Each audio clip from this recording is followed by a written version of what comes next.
Season 2, Episode 17. Mid-Season Mirage, read by Rob King.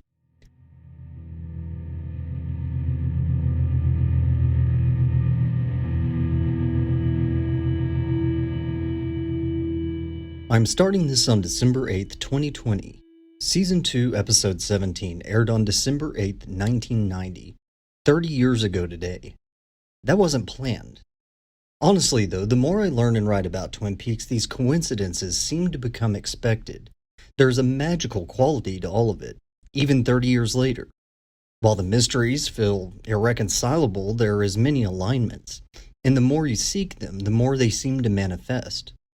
Of course, it is also a matter of perspective, how and from where one views a thing. With Laura's killer revealed, audiences entered what John Thorne arranges in his book, The Essential Wrapped in Plastic, as the first episode in the second season slump. Officially titled Dispute Between Brothers, we are introduced to a few unique characters. One of the brothers is Douglas Milford, a minor character in 1990 who was given renewed attention 25 years later in Mark Frost's The Secret History of Twin Peaks from 2016. That novel in particular changes our reading of this episode. My assumption in writing this is that readers are already familiar with the narrative details of the episode, which I will only engage with selectively and not in summary.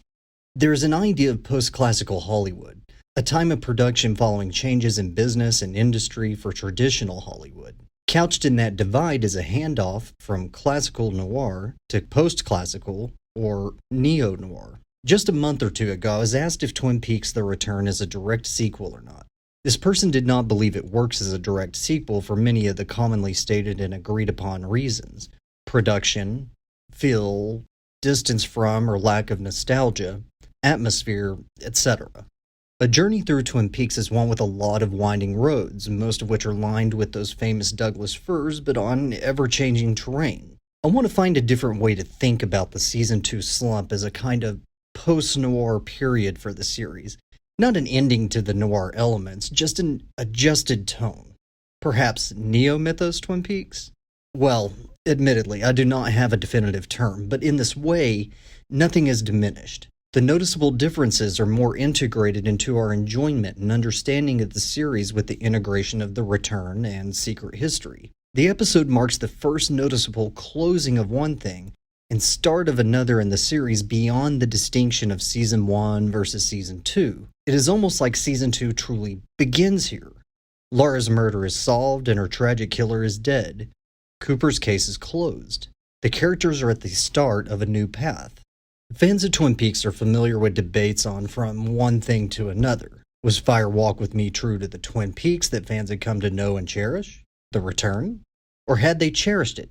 All of it? Was there enough of it on December 8th, 2020 to observe that it does not have a consistent tone? That it is a narrative and production in constant flux?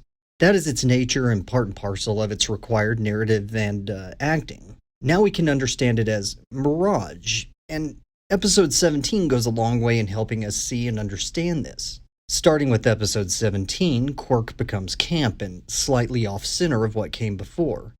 And I'm adapting my thoughts on this from Robert Arnett's approach in Neo-Noir as post-classical Hollywood cinema, which came out in 2020. His idea is that Neo-Noir is best understood as mirage, defined in periods, decades, and also overlapping thematically, separate of defined timelines. It is at least post-classical. Of course, well noted is the absence of Lynch and Frost and the ushering in of new directors and writers as cause for these changes. That's an aspect, certainly, but there is new meaning in the story written large as we understand it now.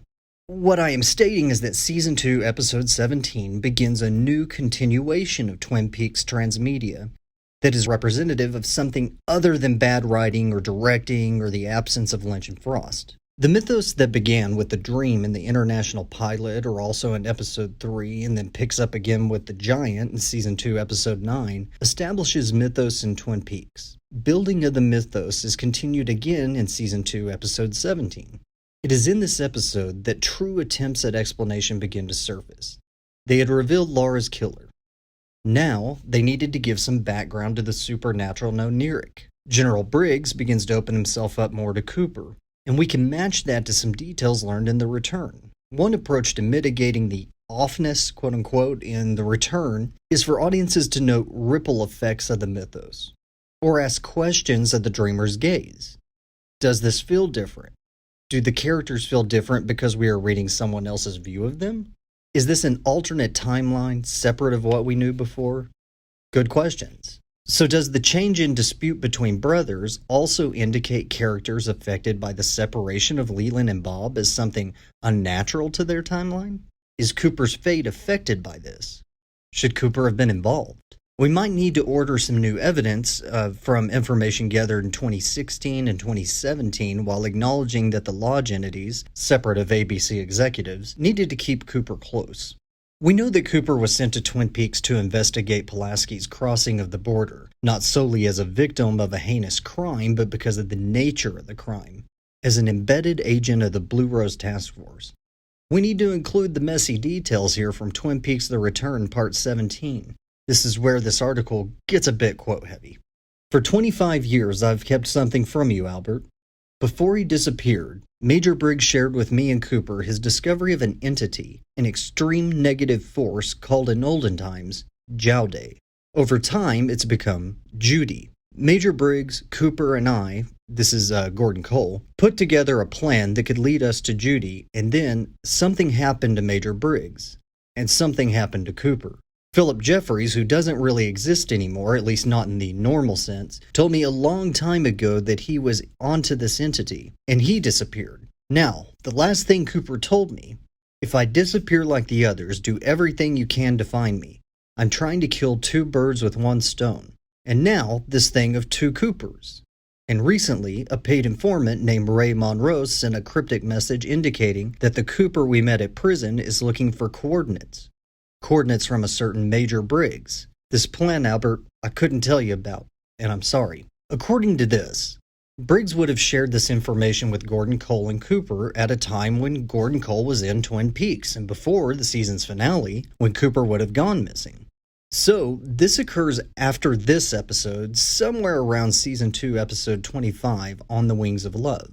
David Bushman and Arthur Smith supply some details about the episode in the Twin Peaks FAQ, All That's Left to Know About a Place Both Wonderful and Strange. David Lynch makes a delightful appearance as the aurally challenged bureau chief Cole, newly returned to Twin Peaks to deliver a confidential dossier on Earl to Cooper. It transpires that Earl was part of Air Force's UFO-centric Project Blue Book, linking him to the phenomena experienced by Major Briggs. So, the importance of Briggs in his meeting with Cooper in this episode, Season 2, Episode 17, is the beginning of a very important conversation between him and the Blue Rose Task Force.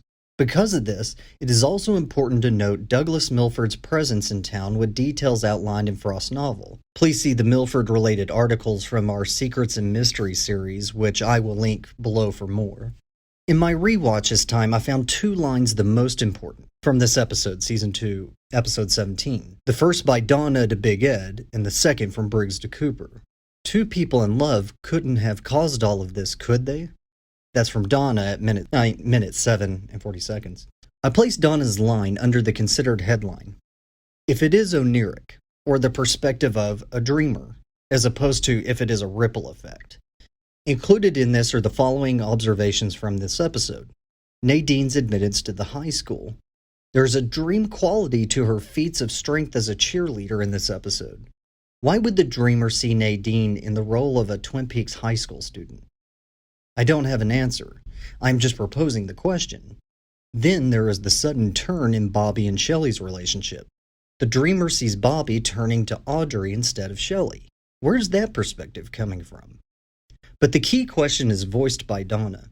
Two people in love couldn't have caused all of this, could they? We must turn to Cooper's story about Caroline with Audrey.